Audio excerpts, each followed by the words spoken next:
मालिकांची दुनिया या चॅनलमध्ये तुमचे स्वागत आहे. प्रेमाची गोष्ट या मालिकेमध्ये आजच्या भागात आपण बघणार आहोत की सागर आणि मुक्ता एकमेकांशी बोलत असतात.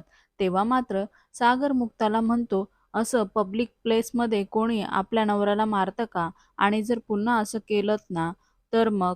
तर मध्येच मुक्ता म्हणते, "तर मग काय करणार?" तेव्हा सागर बोलू लागतो, "मग मी तुम्हाला एका वेड्याच्या डॉक्टरांकडे घेऊन जाणार." आता मुक्ता मात्र त्याला जोरात ढकलून देते आणि रागानेच तिथून निघून जाते. इकडे मात्र सागर म्हणतो, "हो, बरोबरच आहे ना. असं जर पब्लिक प्लेसमध्ये कोणी मारायला लागलं, भांडायला लागलं, तर मग त्यांना वेड्याच्या डॉक्टरचीच गरज असते ना."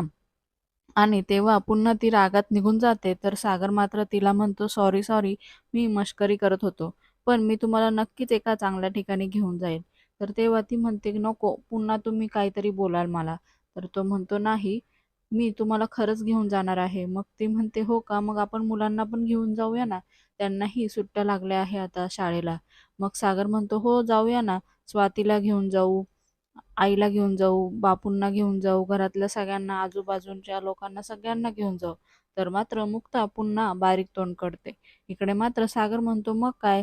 आता आम्ही तुम्हाला घेऊन जायचं म्हटलं तर तुम्हाला सगळ्यांनाच घेऊन जायचं असतं. मग काय बोलू मी आता?" तेव्हा मुक्ता म्हणते, "पण असं काय? आता सुट्ट्या लागल्या आहे म्हणून बोलतो आहे ना." तर मात्र सागर म्हणतो, "नाही." मुक्ता म्हणते, "बरं ठीक आहे, मला सांगा तरी कुठं जायचं आहे?" पण सागर म्हणतो, "नाही, ते सरप्राईज आहे, आत्ता कसं सांगणार?" इकडे मात्र बेडवर सागरने खूप पसारा केला असतो, कारण त्याला कपाटाच्या चाव्या हव्या असतात. त्या मिळत नाही. मुक्ता म्हणते, "ते आपण नंतर बघू, पण आधी तुम्ही हा पसारा आवरा, मी आलेच." असं म्हणून तो तिथून बाहेर पडतो.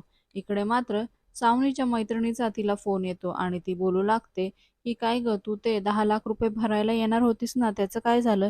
तर सावनी म्हणते, "अगं, देणार आहे ना मी." तर ती म्हणते, "हो, पण कधी देणार आहे? म्हणजे मला पुढची प्रोसेस करायला." आता मात्र सावनीला राग येतो आणि ती म्हणते, "कधी देणार आहे म्हणजे काय? मी काही कुठे पळून नाही चालले. देईल म्हटलं ना, माझ्याला काय पैशाची कमी नाहीये.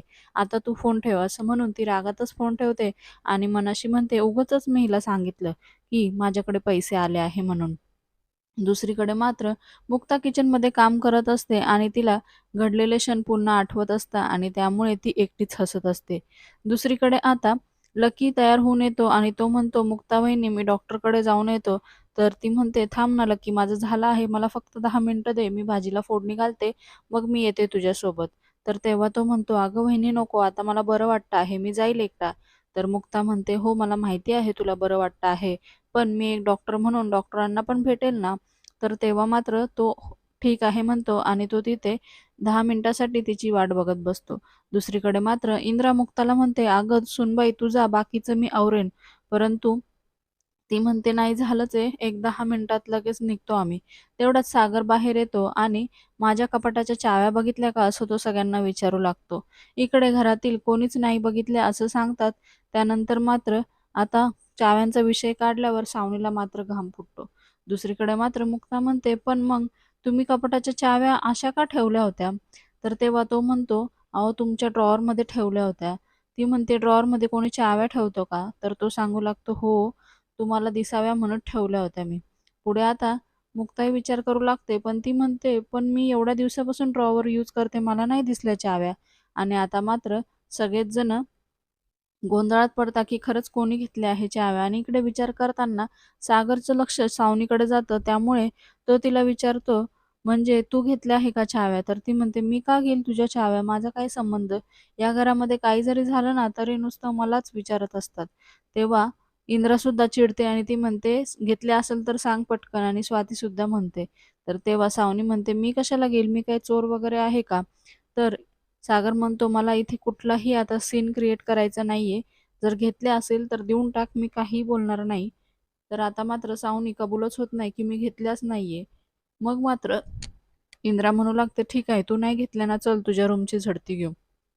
आता मात्र सावनी त्यांना अडवू लागते, की काय गरज आहे रूमची झडती वगैरे घ्यायला आणि हे मात्र आता मुक्ताला खटकतं. त्यामुळे ती म्हणते, "तुम्ही घेतल्या नाहीये ना चाव्या, तुम्ही काही केलं नाही, मग रूमची झडती घेऊ द्या की." तेव्हा मात्र सावनी म्हणते, "ठीक आहे, घ्या तुम्ही माझ्या रूमची झडती, पण जर माझ्या रूममध्ये सापडलं नाही ना, तर घरातल्या सगळ्यांची रूमची झडती घ्यायची." तेव्हा मात्र सगळेजण तयार होतात आणि चला म्हणून ती म्हणते आणि ती सगळ्यांच्या आधी पटकन रूममध्ये घुसते आणि बेडच्या खालून पटकन चाव्या काढते आणि स्वतःच्या पदरामध्ये लपवते आणि त्यानंतर बाकी आल्यावर सगळ्यांना सांगते, "शोधा आता कुठे आहे चाव्या बघा." आणि प्रत्येकजण शोधू लागतं, तर सगळ्यांना सांगते, "बघा, बघा कुठे आहे? तुम्हाला तर नेहमी मीच चोर वाटते आणि काय गरज आहे असे आमच्यावर खोटे आरोप करायचे? आम्ही या घरात राहावं नाही ना म्हणून तुम्ही हे सगळं करता." असं ती त्यांना सतत बोलत असते. कारण आता तिला माहिती असतं, की आपल्या रूममध्ये चाव्या सापडणार नाही. त्यानंतर मात्र आता मुक्ताच्या लक्षात येतं, की काहीतरी घोळ आहे आणि सावनी एवढा शांत बसणार नाही. त्यामुळे मुक्ता म्हणते, "सागर आपण एक काम करू, आपण आदित्यचं पण कपाट चेक करू." तर तेव्हा मुक्ता म्हणते आणि सावनी लगेच तिला उत्तर देते, "का गं, आता काय आदित्यनी पण चोरी केली आहे का?" तर तेव्हा ती म्हणते, "कशाला आदित्यनी चोरी करायला हवी? आम्ही असं म्हणतच नाहीये. तुम्हीच त्याचं कपाट आवरता ना, म्हणून आम्ही फक्त त्याचं कपाट चेक करणार आहोत." तर आता सागर आदित्यचं पण कपाट चेक करतो, परंतु त्याच्या कपाटामध्ये सुद्धा त्याला काही मिळत नाही. इकडे सावनी मनाशी म्हणते, "आधीच या लकीचे ग्रहमान फारच खराब चालले आहे आणि आता आयता चान्स भेटला आहे मला." असं म्हणून ती पटकन लकीच्या जॅकेटमध्ये तिच्या हातातल्या चाव्या टाकून देते. दुसरीकडे मात्र घरातल्या कुणालाही तिच्या रूममध्ये काही भेटत नाही. त्यामुळे सगळे तिथे शोधतच बसतात आणि सावनी मात्र बाहेर निघून येते आणि लकी पण बाहेर येऊन बसतो. इकडे सावनी म्हणू लागते, "काय रे लकी, बघ ना घरामध्ये काय चाललं आहे आणि कसं हे चाव्या वगैरे शोधत बसता, काही पण आरोप करता." असं त्याला बोलण्यामध्ये गुंतवते. त्यानंतर मात्र आता लकी म्हणू लागतो, "मला काय तुझ्याशी बोलण्यात इंटरेस्ट नाहीये बरं का. तू उगाचच आहे ना बोलत बसू नको इथे."